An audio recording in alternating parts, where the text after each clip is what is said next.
வணக்கம். நான் உங்கள் அன்பான சயின்டிபிக் வேதிக் அஸ்ட்ராலஜர் அஸ்ட்ரோரஞ்சி பேசுகிறேன். நல்லது நினைப்போம், நல்லதே நடக்கும். இந்த வீடியோல நம்ம என்ன பார்க்க போறோம்னு பாத்தீங்கன்னா, மே மாதம் 2024 மேஷ ராசிக்காரர்களுக்கு எப்படி ஒரு பலன் இருக்கு அப்படிங்கிறத நாம துல்லியமாக அறிவியல் சார்ந்த கதையாக ஒளித்தத்துவ முறையில நாம பார்க்க போறோம். இப்ப பாத்தீங்கன்னா ஆஹ் ஆண்டு கிரகம் என்று சொல்லப்படுகிற ராகு கேது பார்த்தீங்கன்னா மேஷத்துக்கு 12ஆம் இடத்துல ராகுவும் 6ஆம் இடத்துல கேதுவும் இருக்கிறார். சனிங்கிற ஒரு கிரகம் 11ஆம் இடத்துல நீடித்து இருக்கிறார், கும்பத்துல இருக்கிறார். ஸோ இது எந்த விதத்திலையும் இந்த 3 கிரகம் மாறுதல் இல்லை. அப்படியே தான் 12, 6, 11ஆம் இடத்துல நீடித்து இருக்க போகிறார்கள் மே மாதத்தில்.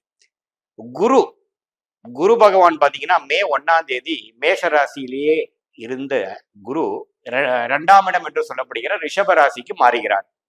அது மாதத்தின் முதல் நாளே அது நடக்குகிறது.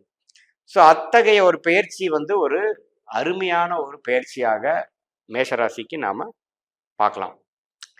மற்ற கிரகங்கள் எப்படி இருக்குன்னு பார்க்கும் பொழுது செவ்வாயும் ராகுவோட சேர்ந்து 12ஆம் இடத்துல இருக்குது. நம்ம ராசி அதிபதியாதி மேஷராசிக்கு செவ்வாய் தான் அதிபதி.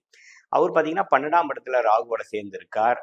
புதன் 3க்கும் 6 கூடிய புதனும் பார்த்தீங்கன்னா 12ஆம் இடத்துல இருந்து 6ஆம் இடத்துக்கு கனெக்ட் ஆகி இந்த கடன் பிரச்சனைகள், வம்பு வழக்கு, அது மாதிரி சில விஷயங்கள் கிளாரிட்டியாக வரலைங்கிற ஒரு விஷயமாக கொடுக்கக்கூடிய அமைப்பை புதனும் பார்த்தீங்கன்னா 6ஆம் இடத்துக்கு கனெக்ட் ஆகி 12ஆம் இடத்துலயே 10ஆம் தேதி வரைக்கும் இருக்கிறாங்க. மே 10க்கு மேல பார்த்தீங்கன்னா ராசிக்குள்ளேயே வர்றது ஒரு நல்ல மாற்றத்தை கொடுக்கக்கூடிய ஒரு விஷயமாக இருக்கிறது.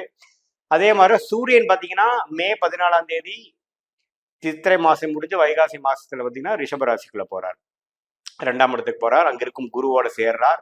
அதே மாதிரி சுக்கிரன் பார்த்தீங்கன்னா 12ஆம் பாவத்திலேயே ராகு செவ்வாயோட இருந்தக்கூடிய ராசிக்குள்ளேயே மேஷ ராசிக்குள்ளேயே இருந்த சுக்கிரன் பார்த்தீங்கன்னா மே 19ஆம் தேதி ரிஷப ராசியில் ஆட்சி பலம் பெறுகிறார். இது என்ன தெரியுதுன்னா, மே 14ஆம் தேதி சூரியனும் 2ஆம் இடத்துக்கும், மே 1ஆம் தேதியே குருவும் 2ஆம் இடத்துக்கும், சுக்கிரன் மே 19ஆம் தேதி 2ஆம் இடத்துக்கும் என்று சொல்லப்படுகிற அந்த குடும்பம், தனம், வாக்குஸ்தானத்தை பலப்படுத்துகிறார் மேஷராசிக்கு. ஸோ இதுல நல்ல துல்லியமாக தெரியுது என்னன்னா, மாதத்தின் செகண்ட் ஆஃப் அருமையான ஒரு மாதமாக மேஷராசிக்கு இருக்கு. மாதத்தின் முதல் பகுதி பார்த்தீங்கன்னா கொஞ்சம் சில எதிர்பார்ப்புகளை பார்க்க வேண்டிய விஷயமாகவும், கைக்கு வந்தது வாய்க்கு வரவில்லையேங்கிற மாதிரி விஷயமாகவும், ஏன்னா ராசி அதிபதியே ராகுவோட சேர்ந்து புதனோட சேர்ந்து இருக்கு பார்த்தீங்கன்னா 10ஆம் தேதி வரைக்கும்.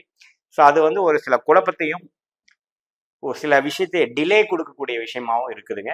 மாதத்தின் செகண்ட் ஆஃப், அதாவது சூரிய பயிற்சிக்கு அப்புறம் சுக்கிர பயிற்சி, அங்க குருவோட இருக்கக்கூடிய அந்த 2ஆம் இடத்துல போய் சேர்ற பயிற்சி பார்த்தீங்கன்னா அருமையான பயிற்சியாக கேஷ் ஃப்ளோ வர வேண்டிய கடன் வருகிறது. பிஸ்னஸ் பீப்புளுக்கு பார்த்தீங்கன்னா வர வேண்டிய முதலீடு வருகிறது. ஒரு வருஷமாக நம்ம போட்ட இன்வெஸ்ட்மெண்ட் கிணத்துல போட்ட மாதிரி இருந்தது திரும்பி நமக்கு கைக்கே வருகிறது. அதே சமயத்துல வேலையில ஒரு மாதிரியா நல்ல ஒரு ப்ரொஃபைலா இல்லை, ஒரு வேலைக்கு நான் ட்ரை பண்ணிட்டு இருக்கேன் கடந்த ஒரு 2 வருடமாக அப்படின்னா ஒரு நல்ல மாற்றத்தை கொடுக்கக்கூடிய, இடம் விட்டு இடம் போகக்கூடிய அமைப்பு நல்லாவே மேஷராசிக்காரர்களுக்கு கொடுக்குதுங்க. அதே மாதிரி இல்லத்தரசிகளுக்கு பார்த்தீங்கன்னா அவங்களுடைய விஷயத்தை வசதிப்படுத்திக்கக்கூடிய அளவுக்கு ஒரு ஆடை ஆபரணங்கள் வாங்கக்கூடிய, ஒரு சுப செலவுகள் செய்யக்கூடிய ஒரு விஷயமாக மே செகண்ட் ஆஃப் வரக்கூடிய அமைப்புகள் நல்லாவே உண்டு. அதே சமயத்தில் மாணவ செல்வங்கள் பார்த்தீங்கன்னா ஓரளவுக்கு நல்லாவே கான்சன்ட்ரேட் பண்ணி, எப்போ மே 10ஆம் தேதி புதன் ராசிக்குள்ளேயே வருகிறாரோ அப்ப இருந்தே பார்த்தீங்கன்னா அந்த நீச்ச தன்மையிலேருந்து விலகி ராகுல இருக்கக்கூடிய புதன் விலகி கொஞ்சம் கான்ஃபிடென்ஸும், அவங்களோட எழுதக்கூடிய எக்ஸாம்ஸ் கொஞ்சம் கான்ஃபிடென்ட்டாக எழுதக்கூடிய அமைப்பு இருக்கிறது. ஸோ மே 15ஆம் தேதி வரைக்கும் கொஞ்சம் ஃபோக்கஸ் பண்ணணும் ஸ்டூடெண்ட்ஸு. மற்ற எல்லா வயதினரும் பார்த்தீங்கன்னா மே 15 வரைக்கும் ஓரளவுக்கு கேர்ஃபுல்லாகவும் கவனமாகவும் நீங்கள் எடுக்கக்கூடிய முடிவுகளில் ரொம்ப சிரத்தை தன்மையோடு இருக்கக்கூடிய அமைப்பு தேவைப்படுகிறது. அதுக்கப்புறம் தான் மொல்லமாக நீங்கள் எதிர்பார்க்கக்கூடிய ஒரு கேஷ் ஃப்ளோவாக இருக்கட்டும், நல்ல ஒரு ஃபோக்கஸ் கான்சென்ட்ரேஷனாக இருக்கட்டும், நல்ல ரிசல்ட்டாக இருக்கட்டும், சுப செலவுகளாக இருக்கட்டும், வரவேண்டிய பணம் சேர்றதா இருக்கட்டும், உடல்நல கோளாறு உள்ள பெரியவங்களுக்கு ஒரு நல்ல உடல் மாற்றம், நம்ம எடுத்துட்டு இருக்கிற மெடிசன் கொஞ்சம் வேலை செய்யுது, கரெக்டான டாக்டர்ஸ் பார்த்தோம், கரெக்டான ட்ரீட்மெண்ட் எடுத்து நம்ம உடல் ஒரு அளவுக்கு ரெடி ஆகுதுங்கிற அமைப்பு அதுக்கப்புறம் தான் சூரிய புதன் சுக்கிர பயிற்சினால தான் நடக்குது. ஸோ அது மே 10, மே 14, மே 19ங்கிற வகையில ஒரு நல்ல பலனை கொடுக்கக்கூடிய ஒரு அருமையான மாதமாக மேஷ ராசிக்காரர்களுக்கு இருக்கு. மேஷ ராசியின் அதிபதியாகிய செவ்வாய் ராகுவோட சேர்ந்து 12ஆம் வீட்டில் இருக்கிறார், 6ஆம் வீட்டை பார்க்கிறார். கொஞ்சம் இந்த விஷயத்தை நீங்க கட்டாயம் ஞாபகம் வச்சுக்கணும். பேசுறப்ப கொஞ்சம் கவனமாக பேசணும். வம்பு வழக்கு கோர்ட்டு கேஸில் இருக்கிறவங்களாம் கொஞ்சம் கேர்ஃபுல்லாக காய்களை நவுத்தணும். இல்லைன்னா உங்களுக்கு எதிராக போகிறதுக்கு வாய்ப்பு உண்டு. ஏன்னா உங்கள் ராசி அதிபதியாக ராகுவோடு இருக்கும் பொழுது பார்த்தீங்கன்னா சில கிளாரிட்டி இல்லாமல் சில ஒரு இன்ஸ்டிங்டிவாக ஏதோ ஒரு விஷயத்தை நீங்கள் செய்து அது பிற்காலத்தில் அதுக்காக ஃபீல் பண்ணக்கூடிய அமைப்பாக அமையக்கூடிய வாய்ப்புகள் உண்டு. இந்த மாதம் முழுதுமே செவ்வாய் பார்த்தீங்கன்னா ராகுவோட சேர்ந்து 12ஆம் பாவத்தில் இருக்கிறதுனால மே மாதம் முழுதும் அந்த ஒரு கவனம் தேவை. நான் முதலே சொன்ன மாதிரி 10, 14, 19ங்கிற அந்த மிடில் பீரியட் ஆஃப் மேலேருந்து சில விஷயங்கள் நல்லாவே சாதகமாக வந்து உங்களோட மனக்குறைகள் ஓரளவுக்கு 50% குறையும் அளவுக்கு நல்ல ஒரு போக்கு நீங்க எதிர்பார்க்கலாம். ப்ரொவைடர் உங்களுடைய ஜென்மகால ஜாதகத்துல ஒரு நல்ல தசாபுத்திகள் போகும்போது உன்னமே என்னுடைய பலன்கள் வந்து கொஞ்சம் தூக்கலாகவும் நல்லாவும், நல்ல பலன்கள் நல்லாவும், சாதகமற்ற பலன்கள் குறைவாகவும் நடப்பதை நீங்களே பார்ப்பீங்க.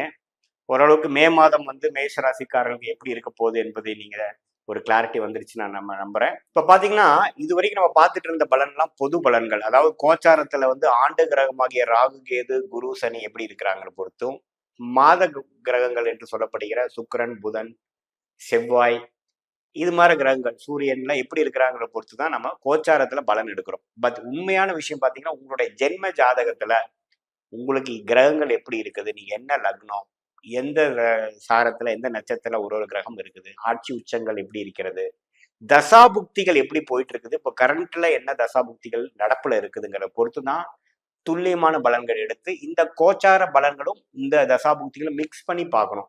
ஒரு 80% பார்த்தீங்கன்னா உங்களுடைய தசாபுக்திகள் பலன் கொடுத்து அதுக்கு சப்போர்ட்டிங் ஃபேக்டராக இந்த கோச்சார பலன்கள் நம்ம எடுத்துக்கணும். அதுதான் வந்து கரெக்டான துல்லியமான பலன் எடுக்கக்கூடிய ஒரு அணுகுமுறை.